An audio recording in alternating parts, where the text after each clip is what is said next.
Avec nous donc Michelle Bachelet, vous êtes donc aujourd'hui secrétaire générale adjointe des Nations Unies et directrice exécutive d'ONU Femmes. J'aimerais vous faire réagir tout d'abord à l'actualité. Vous vous battez pour plus de femmes en politique. En France, nous avons un nouveau gouvernement depuis une semaine avec un gouvernement paritaire. C'est le premier gouvernement paritaire en Europe. Vous, en tant que présidente du Chili, quand vous l'avez été, vous avez eu un gouvernement paritaire. Quelle est votre réaction aujourd'hui ? Eh bien, je pense que ça a été une décision très importante, une action très importante aussi, parce qu'elle reflète la diversité de la société française. Ce gouvernement inclut des femmes partout dans le monde, et en France, il y a des femmes et des hommes très compétents, mais en général, les femmes sont invisibles. Et comme quand les femmes occupent des niveaux hauts du gouvernement, ça donne de la visibilité aux femmes. Et dans mon expérience personnelle, les ministres ont un rôle extraordinaire à jouer. Donc, félicitations au président Hollande pour cette décision. J'ai une autre question. Est-ce que, finalement, quand les femmes sont au pouvoir, est-ce qu'elles changent vraiment les choses pour les femmes ?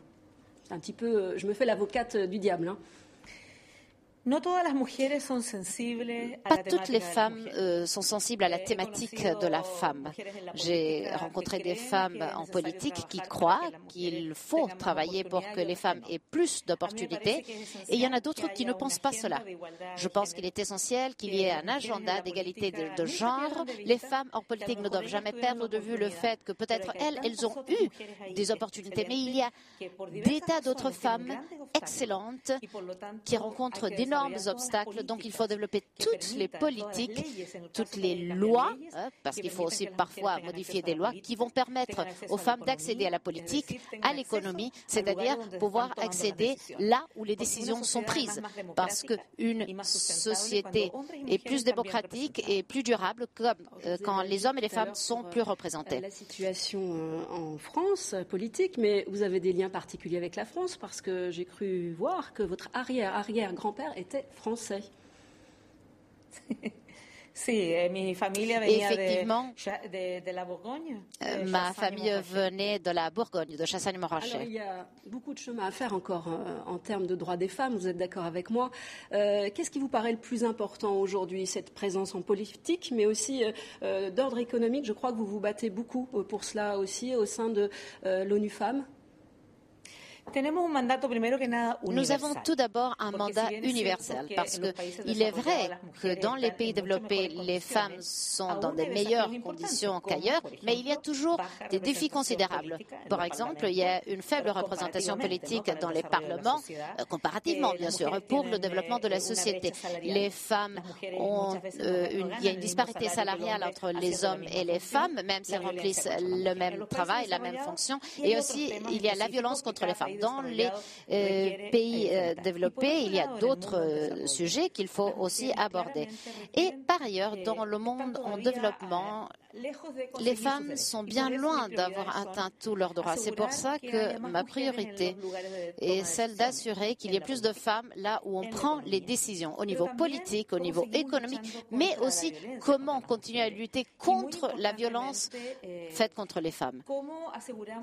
Il y a aussi un sujet très important qui est d'assurer que dans les pays en conflit et post-conflit et dans les pays en transition démocratique, eh bien, les femmes fassent partie de la transformation de la société. Et ça sur la base des droits humains et d'égalité de genre pour que les hommes et les femmes puissent se développer correctement. Et nous avons plusieurs lignes. Il y a par ailleurs d'autres domaines, parce que bien sûr, nous ne séparons pas les femmes entre corps, âme, etc. Non, nous savons que le plaidoyer pour la santé, pour l'éducation, les droits des travailleurs, etc., c'est extrêmement important. C'est-à-dire que l'agenda des droits des femmes est très complète. Le parcours des femmes au cours des révolutions arabes, je crois que ça vous tient à cœur parce que vous êtes rendu dans ces régions plusieurs fois, vous avez pu les rencontrer et donc en tant que directrice d'ONU Femmes, vous avez aussi un projet pour venir en aide, pour les soutenir. Je crois qu'il y a une somme qui va être allouée à ce projet, 4,8 millions de dollars. Effectivement, nous sommes conscients que les femmes ont été très importantes pour le processus de changement dans les pays en transition démocratique. Nous les avons vues là, dans la rue, pour protester, pour réclamer des droits pour tous. Mais une fois que les processus de transformation et de transition démocratique ont été lancés, les femmes n'ont pas pu avoir la reconnaissance qu'elles méritent, parce que ça a été surtout un changement pour des conditions économiques et les libertés, et pas un changement culturel. Donc, il faut continuer à soutenir les femmes. Nous avons alloué des ressources à 15 projets dans différents pays du monde arabe pour continuer à soutenir la lutte des femmes, et nous sommes sûrs que c'est comme ça que les femmes pourront continuer à avancer. Vous êtes en France pour aussi signer un accord avec l'Organisation internationale de la francophonie. Expliquez-nous en quoi consiste cet accord. Eh bien, nous allons signer un accord avec la francophonie pour justement pouvoir avancer au niveau des droits politiques, des droits économiques, des droits contre la violence pour les femmes des pays francophones. Nous allons aussi continuer à travailler avec l'OCDE pour que les pays de l'OCDE puissent avancer dans cette même direction. Et nous avons beaucoup de choses que nous voulons faire pour assurer que les femmes jouissent des droits dont elles méritent.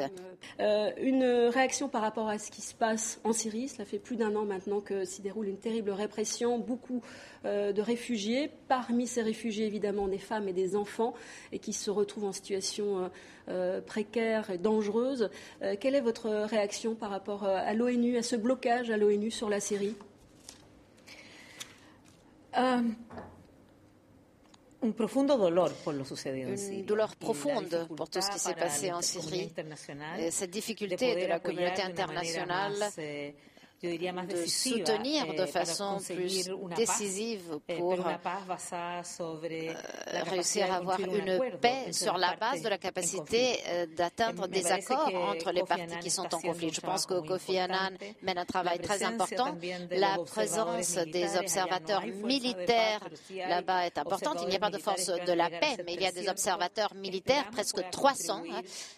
J'espère que ceci pourra contribuer à la réduction de la répression contre les gens, mais la capacité de faire venir les partis pour s'asseoir et penser à l'avenir de la Syrie et la possibilité d'atteindre un accord politique qui permettra d'en finir d'une fois pour toutes avec cette violence qui est faite contre les citoyens syriens, hommes, femmes et enfants. Alors, vous êtes évidemment sans doute au courant. Il y a eu une sorte d'appel des femmes à l'ONU à l'adresse de l'épouse de Bachar al-Assad pour lui demander de réagir. Est-ce que vous en étiez de cet appel ? Il faut passer par les femmes parfois pour faire réagir. Eh bien, dans notre expérience, effectivement, les femmes peuvent être un facteur important pour assurer la paix. Tout d'abord, pour la prévenir. Et quand on ne peut pas prévenir la violence, eh bien, elles peuvent en tout cas jouer un rôle positif et dire assez, ceci doit finir, il y a trop de morts, trop de fils, trop de filles, trop de pères, mères morts.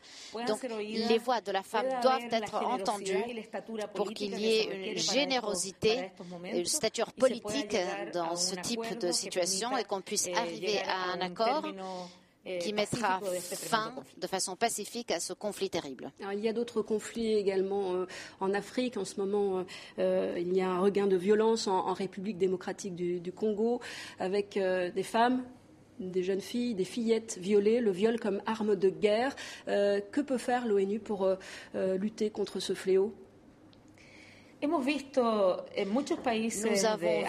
dans beaucoup de pays de l'Afrique subsaharienne ainsi que dans d'autres pays du monde que les femmes ont subissent toujours l'impact négatif des conflits. Sur la base des conflits du genre, sur la base de toutes les femmes qui sont déplacées et qui perdent tous leurs éléments de survie. La violence qui est faite contre la femme de toutes les façons possibles, depuis le viol jusqu'aux grossesses forcées, jusqu'à l'excision. Enfin, il y a des multiples crimes qui sont faits contre les femmes. Donc, qu'est-ce que nous pouvons faire? Qu'est-ce que nous avons fait? Nous avons travaillé avec les gouvernements, une fois que les conflits sont finis, pour réussir à faire en sorte que les femmes qui sont victimes de violences, qui ont été victimes de la violence, qu'elles aient un accès à la justice, que les perpétrateurs, soient menés à la justice. Et nous avons travaillé avec les forces de la paix dans les situations de conflit et de post-conflit, parce que dans le post-conflit aussi la violence continue. Donc nous travaillons avec les forces de la paix pour les préparer, pour qu'elles sachent identifier quels sont les signes d'alerte précoce, pour voir si nous pouvons prévenir. Mais si nous ne pouvons pas prévenir, eh bien, comment réagir? Quelles sont les règles que les soldats doivent appliquer pour soutenir et protéger les femmes? Troisièmement, nous travaillons également avec la justice, avec la police, pour qu'elles adoptent les mesures qui vont permettre aux femmes d'avoir des meilleures conditions. Par exemple, dans tous ces pays en transition post-conflit, les systèmes de santé et de police sont transformés. Quand on veut des forces de paix avec beaucoup de femmes, ça c'est bon pour les femmes, parce que les femmes osent dénoncer ce qui leur est arrivé. Et il y a un recrutement des femmes au sein des forces de sécurité dans leur propre pays, ce qui est très bon aussi pour la démocratie et pour la durabilité de la paix.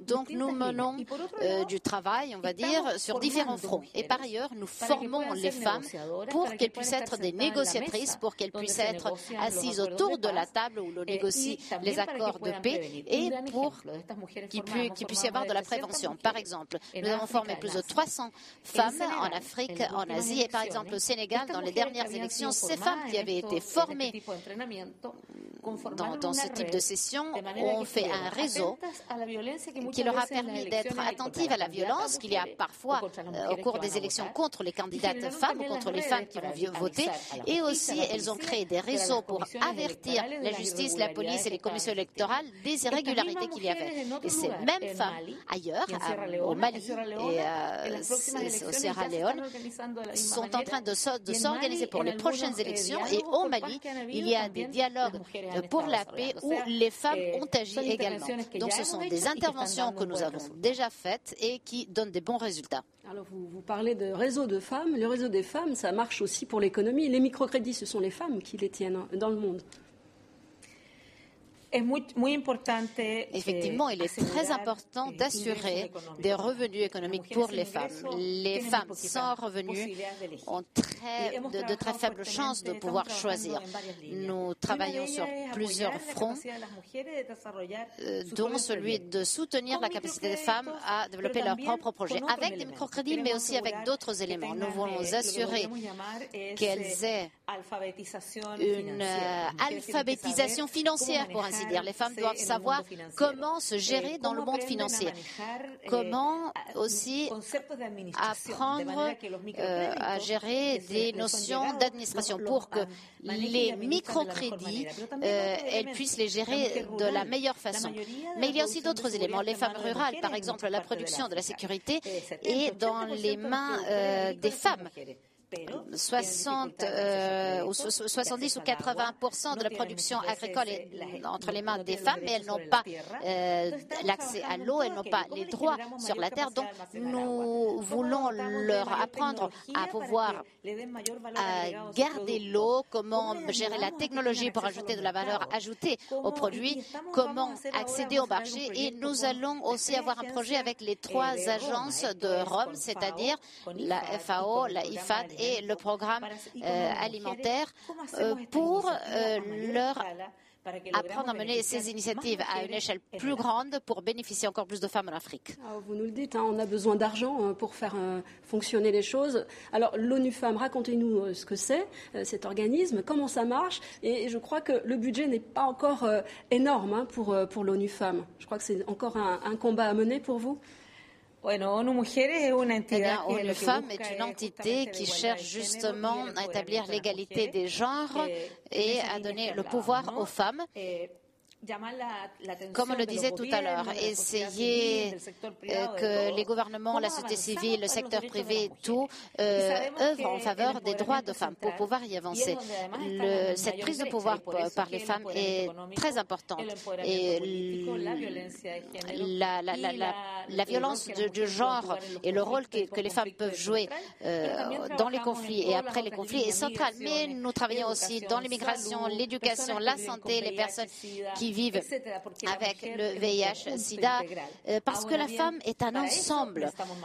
Mais pour cela, il faut bien sûr des ressources et ONU Femmes est née à un moment donné où la situation financière dans le monde n'est pas la meilleure. Donc nos budgets sont encore faibles. Nous vivons de la contribution des pays donateurs, des fondations, du secteur privé.